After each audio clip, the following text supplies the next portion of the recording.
Hi സുഹൃത്തുക്കളെ, ഞാൻ മുനീർ. നമുക്ക് പുതിയൊരു വർക്ക് ഇവിടെ സ്റ്റാർട്ട് ചെയ്യാം കേട്ടോ. സൈറ്റിൽ ഇവിടെ നമുക്ക് കുറേ പരിപാടികൾ ചെയ്യാനുണ്ട്. ആദ്യമായിട്ട് നമുക്കിവിടെ കുറച്ച് ഹാൻഡ് റെയിൽ അടിക്കാനുള്ളത്.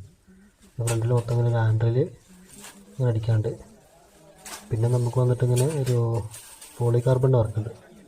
പോളികാർബൺ കൊണ്ടുവച്ചിട്ടുണ്ട്. പിന്നെ ഇവിടെ വർക്ക് തുടങ്ങിയ ശേഷം നല്ല മഴയുണ്ട്. നമ്മൾ പരമാവധി കിട്ടിയ ഗ്യാപ്പിലാണ് വർക്ക് എടുത്തത് കേട്ടോ. കുറച്ച് ഭാഗം മഴ ഒന്നും ആകുന്നുണ്ടായിരുന്നു. അപ്പോൾ അങ്ങനെ ഏകദേശം ഹാൻഡിലൊക്കെ അടിച്ച് പകുതി ആക്കിയിട്ടുണ്ട്. പിന്നെ നമ്മളങ്ങനെ മഴയുടെ ഗ്യാപ്പ് കുറഞ്ഞ സമയത്താണ് എന്ത് പോളികാർബണിൻ്റെ വർക്ക് എടുക്കാൻ വേണ്ടി ടെറസിൻ്റെ നല്ലത് കേട്ടോ. അതിൻ്റെ വെയിലിട്ടിപ്പോൾ പോളികാർബണിൻ്റെ ഫ്രെയിം അടിച്ചുകൊണ്ടിരിക്കുന്നുണ്ട്. ഇവിടെ ഒരു 1000 ലിറ്റർ വാട്ടർ ടാങ്കിൻ്റെ സ്റ്റാൻഡ് അടിക്കാനുണ്ട്. അപ്പോൾ അതിൻ്റെ ഫ്രെയിമുകൾ കട്ട് ചെയ്തിട്ടുണ്ട്. പിന്നെ വാട്ടർ ടാങ്കിൻ്റെ അടിക്കുന്ന വീഡിയോ ഒന്നും എടുത്തില്ല കേട്ടോ. അതിൻ്റെയൊക്കെ വീഡിയോ നമ്മൾ മുമ്പ് ചെയ്തിട്ടുണ്ടായിരുന്നു. അപ്പോൾ അതിൻ്റെ നമ്മൾ കൂടുതൽ എടുത്തിട്ടില്ല. നമ്മൾ ആ കിട്ടിയ ഗ്യാപ്പിൽ ഓരോ വർക്കുകൾ തീർക്കുകയാണ്. നമ്മൾ ഹാൻഡ് റെയിലൊക്കെ പ്രത്യേകം യൂസ് ചെയ്തു. പോളികാർബൺ അടിച്ചിട്ടുണ്ട്. എല്ലായിടത്തും ചെയ്യുന്നതിനേക്കാളും ചെറിയൊരു വെറൈറ്റി ആക്കിയിട്ടാണ് നമ്മൾ പോളികാർബൺ ചെയ്തിട്ടുള്ളത്. ഒരു 4 പ്ലേറ്റിലാട്ടോ നിർത്തിയിട്ടുള്ളത്. വേറെ സപ്പോർട്ടോ കാര്യങ്ങളൊന്നും അടിച്ചില്ല. പ്ലേറ്റ് അടിച്ച് ആങ്കർ ബോർഡ് അടിച്ച് നിർത്തി.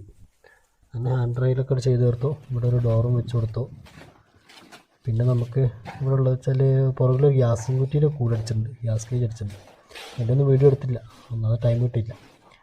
പിന്നെ ഇവിടെ ഉള്ളത് ഒരു സ്റ്റെയർ കേട്ടോ. സ്റ്റെയർ നമ്മൾ കുറേ മുൻപ് നമ്മുടെ ചാനലിൽ വന്നിട്ടുണ്ട് ഈ ഒരു സ്റ്റെയറിൻ്റെ വീഡിയോ.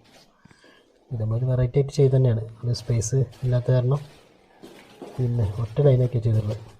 അടിയത്തെ സ്റ്റെയറിൻ്റെ മേലെ ഭാഗത്തേക്ക് വരുന്നത് പുറത്തും വെച്ചിട്ട് ഒറ്റ ലൈനൊക്കെ ചെയ്തിട്ടുള്ളത് സ്പേസ് കിട്ടാൻ വേണ്ടിയിട്ട്. അപ്പോൾ ഇതുപോലത്തെ വർക്ക് വീഡിയോ സംബന്ധമായ വീഡിയോ കാണാൻ നമ്മുടെ ചാനലൊക്കെ സബ്സ്ക്രൈബ് ചെയ്ത് നോക്കാം കേട്ടോ. അങ്ങനെ വർക്കൊക്കെ ഉണ്ടെങ്കിൽ നിങ്ങൾക്ക് നമ്മൾ വിളിക്കാവുന്ന നമ്പറൊക്കെ ഡിസ്ക്രിപ്ഷനിൽ കൊടുത്തിട്ടുണ്ട്.